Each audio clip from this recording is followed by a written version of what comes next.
Greetings, everyone, and welcome to the Produce Buzzers podcast. We are so happy you have joined us today, and I think you will be too after the show is over, because you will learn a lot about fresh fruits and vegetables, how to select and store them, how to prepare and cook them, and surprising facts about their history and origin.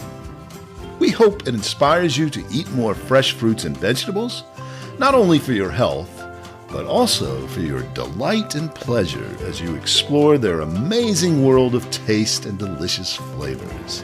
Eating more of them will transform your life in so many positive ways. So settle back, relax, and get ready for another delicious adventure with the Produce Buzzers. Greetings, Produce Buzzers podcast fans, and thanks for joining us once again. We have some very exciting episodes coming up for you in the next few weeks.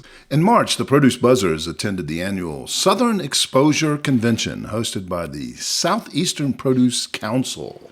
The event welcomes hundreds of fresh produce companies who supply your fruits and veggies to your local markets. They are growers, packers, distributors of the world's best produce, and it is always a delightful time for us to get to know these heroes of the food supply chain. This year's event was held in beautiful Tampa, Florida, at the convention center right on the water, and the theme was Unseen Heroes, honoring these people who work so hard to bring food to the nation's tables. The Southeast Produce Council is an important and vital organization that supports these farmers and purveyors in their effort to feed the world. While it has a focus on the southeastern United States, members come from all over the U.S. and abroad to interact with the local suppliers and markets who serve the southern United States. It's a great time for us to catch up with a broad range of people who are not only lovers of fresh fruits and veggies like all you Produce Buzzers podcast fans, but who have, in fact, dedicated their lives to making sure you have an abundant supply of those fruits and veggies. We interviewed several representatives of the leading fresh produce companies at the conference, and we will be featuring them over the next few weeks on the podcast. Unfortunately, we were out on the convention floor, and there was a lot of background noise we had to compete with. So we apologize for that in advance, but the interviews are still audible, so we hope it will not be too much of a distraction for you. The interviews are interesting and inspiring, so tune in and learn more about the wonderful world of fresh fruits and veggies. Greetings, Produce Buzzers podcast fans, and welcome to another delicious episode of the Produce Buzzers podcast. I'm Edwin Stepp, your host and executive editor of ProduceBuzz.com. I'm joined once again by Teresa Nolan, the founder and president of Produce Buzz, along with Rick Stepp, a contributing editor to Produce Buzz. Now, Produce Buzzers podcast fans, we have a very special guest with us today. We've known him for quite a few years in the produce business as we worked in it. He's doing some great work with almost every kind of fruit and vegetable you can imagine. Today we have Gary Caloroso from Giumarra Inc., a big produce company that sells almost everything. But I love their trademark tagline, feeding the world in a healthy way. And that's what Produce Buzz is about and Giumarra is about, along with their brand, which you would see more than Giumarra, perhaps, I don't know. Nature's Partner. Isn't that a great too? Gary, thank you so much for joining us today. We're so glad to have you, and our listeners are excited to learn about what you do. So thank you so much for having me. It's a pleasure and an honor to be with you all, and definitely support what you guys are doing. And Teresa, what you've been doing, Foundation's amazing. I mean, it's just incredible work. Teresa's been such a mentor to the whole industry and really been a leader and giving back so much. Yeah. You mentioned, the Giumarra Company's been around. It's family owned, over 100 years old. Oh, wow. Nature's Partner was a brand that, the Hillary Brick created years, with Don Corsaro and John Corsaro and the whole team there at Giumarra, which is a great name. And because it really is, we view this is very important, feeding the world in a healthy way. It's very, very important to us. And our brand, Nature's Partner, it's very important to get that out there. And that's so when they see Nature's Partner, it's the Giumarra Companies. Yeah, got it. Yes, and Teresa worked very closely with Hillary, doing some helping you with some Giumarra, yes. Yeah, right. So yeah, thanks, man. Thank you for those compliments. Teresa has been a mentor to me for sure, and I know she's been very influential throughout the produce industry. So that's really heartening to hear. Okay, but we're going to get into Nature Partner and Giumarra and what you sell, but I want to hear just a little bit about Gary and your background. You were telling us before we started recording a bit. My father was born in Johnstown, Pennsylvania. His parents. Before the flood or after the flood? Yeah, well, one of them happened, I think, after. Oh. His parents came from Sicily, so my grandparents went through Ellis Island, and from Sicily, and then he was born. My grandfather was a steel worker in the Bethlehem Steel Company for 39 years. Then the entire family started to go west. My mom was born in Colombia, in South Africa. So Colombian and Sicilian. Wow. There's no passion in that family, is there? How did you get into the produce business? Yeah, I started in 1995 working at the LA Produce Terminal Market. 15 years old? 10 years old. You're not old. Lemons, limes, and oranges. Was that the LA wholesale? The LA wholesale market right for a broker in downtown LA, waking up at 2 o'clock in the morning and going out there early. And which company? And the Fresh Fruit Exchange is what it was called. And the big deal that we had were limes, Persian limes from Mexico, selling them to Vaughn. So that was like the big item for us as a broker. And so that's how I first started. 1996, I joined the Dolphin Group, a public affairs, public relations firm. I was a political science major at UCLA, and they liked my public affairs background, and they did a lot of crisis for agriculture and other stuff. And so I dug deeply in sort of more of the marketing side and communications and PR crisis part. In 2000, I got recruited to be an account supervisor on the McDonald's Operators Association of Southern California, Porter Valley, big global PR firm. And I was hired as an account supervisor in 2000, where I was there for 6 years. It was great. I worked on McDonald's. I worked on CPG, Procter & Gamble, the Muppet, Cirque du Soleil, all these, all in Florida, California. And those weren't so much crisis, probably. No, it was now fun stuff too. It was fun stuff and promotional things, but I really, after all the brands in tech and entertainment and healthcare, CPG, I love produce the best. So to me, I was always happier representing produce and doing that. So then in 2006, actually a Tampa-based PR firm, Solomon Williams, was looking for someone to be one of their leaders of the PR firm. And all they did was food PR, and really a lot in the Southeast. And so I joined them in 2006, moved my family to Tampa, and then we eventually opened an office in California. But that was great. And so Solomon Williams is wonderful. And yeah, Georgia pecans, Georgia blueberries, Vidalia Onion Committee, the Georgia Fruit and Vegetable Growers Association. You were representing all of those. Yeah, we did a lot of stuff. Tomatoes, and a lot of Southeastern. Chipotle was a client. A lot of restaurant chains like Ocean Prime. And anyway, it was great. Then eventually, I ended up at Golan Harris, a global PR agency, and where I was doing more avocado, and all the way through avocados, by the way, representing avocados, whether it's California or Chile or the House Avocado Board, like all these things. And then Giumarra was a client a couple of times. I mean, over the years, since '96, like various times, Giumarra was a client. And in 2012, I get a phone call from Chris Henry, who was at Giumarra. He said, "Hey, man, I'm leaving. I'm going to Del Monte. Call Bruce Dowan right away." So, okay. And so I called Bruce, and Bruce, runs the biggest division of the Giumarra Companies, the Escondido division. Say, "Hey, Gary, come on in. I want to talk to you about something." And so I drove in, I saw Bruce, and he hired me, and that was 12 years ago. And to be in charge of the marketing and business development for the Escondido division, with avocados and asparagus. So that since then, they've added to my responsibilities. I represent everybody: business development, corporate marketing for the Giumarra Companies, and so. But I still have the special responsibilities for avocados, And so that's kind of what's happened. I represent us to the avocado boards, and currently I'm on the board of avocados in Mexico and Mejia, which is the overseer. Okay. Well, yeah. So you probably know a little bit about avocados. Yeah. Do you have a killer guacamole recipe? Yeah. I do. What's amazing about the avocado industry is, now I learned this at Portobello as a young buck. We represented almonds. Almonds is a good fat.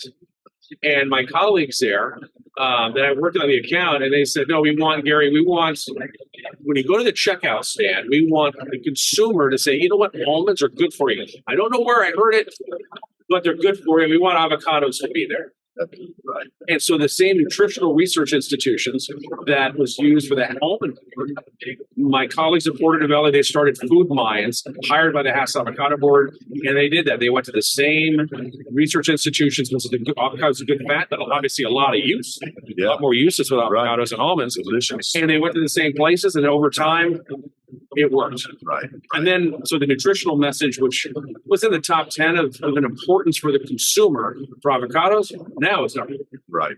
I remember when I worked with Teresa in her marketing and merchandising business starting in the 90s.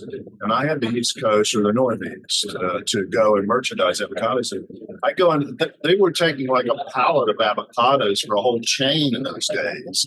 Now they're taking truckloads and truckloads. So you had a lot to do with that kind of explosion on the Colorado. That's what the Hass Avocado Board did, with the nutritional studies and the data. Right. And then what happened, it was a big moment. California wasn't happy about the imports coming in. Right.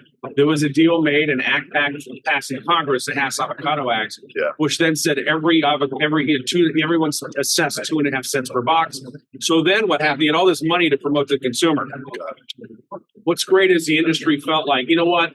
We're going to just increase demand, increase consumption, spend a lot. We're not going to worry about our own brands as much. Right. Now, let's just get the consumption up everywhere. And that helps everybody. And Mejia was created over 20 years ago through this Hass Avocado Board. And then what happened, there's a Mexican group, APM, based in Michoacan, promoting, Mejia promoting, and then there was a decision made. We need to combine that and create avocados from Mexico as a brand. Yeah. That's been around now 11 years. And my God, look at it. I mean, it's amazing. Marketing works. Yeah. Marketing helps. And it's a spectacular product. I think it's the only produce item that has Super Bowls commercials. Yeah, right, exactly. Oh, maybe pistachios. Exactly. But California Avocado Commission, they laid the groundwork, the important work. Yeah. And then Mexico, with all their resources, have really done a solid for the entire industry. And as a company, Giumarra Companies is one of the largest suppliers of avocados. Yeah. And when we represented the California Avocado Board, we did the first technical training for retailers to show them how to ripen the product, which is a huge, it was a huge obstacle to overcome because the fruit doesn't ripen well if it's not treated properly. Exactly. Yeah, Teresa had a lot to do with that. Exactly, Teresa. I mean, that work is so important, that educational piece. Yeah. When you have a newer item and people don't know what to do. Right. How much has that changed since Teresa was working on that technical issues compared to now? And the retailers still have to recondition their own avocados? Some are trying to do that. We do it as a company. We're preconditioning. We're working out. We're agreeing on a spec that they're looking for, what level of ripeness, and then we meet that spec and then send that to what they want. We've learned over the years that you want to offer the consumer a choice. You want them to have preconditioned fruit that they want to eat. They can eat right away, Right. and then maybe they want to wait 2, 3, 4 days. Right. So maybe they want something that's not as ripe as well. So you want to give consumers that choice. Some consumers want to plan for a party. It's funny. Avocado is a big party food. It's celebratory and events. It's really a happy food. It is. I know I'm happy. It's really great. It's really great. And then Megan Gorgashelli, who works, had been there at Giumarra forever. She worked under Hillary, and she's been great in the brand marketing part. She, we've come up with these new designs for these new bags, which has been great. And Megan has been a very good protector and builder of the Nature's Partner brand. And so you'll see those for our California avocados, our berries, in segueing to berries, this is the time of year for local berries. We can bring in, we have berries year round, blueberries and But they're coming blackberries. as the seasons progress So they'll up start north. Georgia and Florida, start moving up the coast through the summer, and that typically is. We're always very excited about the local deal. We have berries year round, which is great. Yeah, and they're getting so much better. Varieties are better. The growing practices, just they're churning out berries with unbelievable flavor. The berries have exploded in terms of popularity as well. Right. They've been great. Yeah, They've been terrific, and we're also particularly excited about the lemonade apple. yes, I wanted to ask you about that. I've seen it. I have not. I'm ashamed to say I have not had a chance to try it. But what a great day! You just want to eat an apple. So tell us about it. Yeah, lemonade it's a bright yellow apple. It's a cross between a Gala and a Braeburn. It's a sweet, tart taste. And so when we started first from New Zealand, we're the only ones that have this in the United States. Okay. New Zealand, during the summer, we would import. Now, what's great is almost year round. We have Pennsylvania and even greater extent Washington. Okay, so you're So going now to we need have a some- domestic lemonade now. And it is terrific. And when it's merchandised in a powerful way in the store, it really sells. I mean, it really moves. And there's actually an online, there's a lot of folks asking about lemonade. Right. Where can I buy it? It's pretty interesting. But yeah, it doesn't taste like lemons. It's like, No. it's actually an apple. But is it more tart? But on the tart side? it's sweet tart. Yeah. Tastes really good. And we love it because it breaks that color you see in the produce department. There's a lot of apples look alike. Right. And to have that. But That's you a also stand. want to say that it's lemonade so that people don't get it confused with golden It's delicious. interesting that it's a Gala and a Braeburn, which are both Cross. red, Yeah, and it ended up but yellow. it turns out yellow. It's crazy, but it ended up yellow. Yeah. And does it look like, would you confuse it with a golden delicious, or is People do, and so that's why the merchandising is very key? important. Right. Got it. That's a key there. What's the price point on average of retail for lemonade? It depends. They're $2.99, a pound. So it's Yeah. very reasonable. Yeah, Right. yeah, it depends. And your volume is increasing on It's that. increasing. It's going to continue to increase. Oh, that's great. We have great apple partners, Rice in Pennsylvania and Apple King in Washington. And is that a it's gonna continue to proprietary increase. variety It is for you? that we have, yeah, Got it. that we have in the United States. And you're bringing it in from Chile right now? New Zealand during the summer, yeah. Okay, New Zealand in the summer and domestically grown Correct. in the fall of our year. Yeah. Exactly. It's really exciting. And domestically, is that only Pennsylvania? Or have you And got some- Washington. And Washington. Yeah, a lot of there's You actually mean a lot they more grow coming out of apples in Washington? Yeah, I didn't know that. It's crazy that what happens up there. And that comes in about what time of the year in New Zealand in the summer? We probably see in May, actually. We're probably going to start seeing some fruit lemonade apples coming from New Zealand in May. Yeah, that's the fall. It's Yeah. starting to get the fall. And they're available nationwide. Yeah, nationwide, absolutely. They're a very exciting apple to have. And then we have our Dulce Vita nectarines, which is California nectarines. Those That's a are good really Italian terrific. name, Dulce isn't it? Vita. Dulce Dulce Vita. It's Gary's- supposed to be more Did you French. name that? It's supposed to be, Oh, it's supposed to be more French. okay, good. That's right. But Sorry. no, that's a good one too. And we have such a great company. You have the Corsaros, and then Tim Riley, my boss and president. My goodness gracious! He is so smart. He's such a visionary. So it's really we're so lucky, blessed to have these kinds of and the people that work on the various divisions that we have. We're more teams at divisions. I don't like that name division. Yeah. Nogales, and that group there with all the volume. We cross winter vegetables, grapes, and watermelon. It's amazing.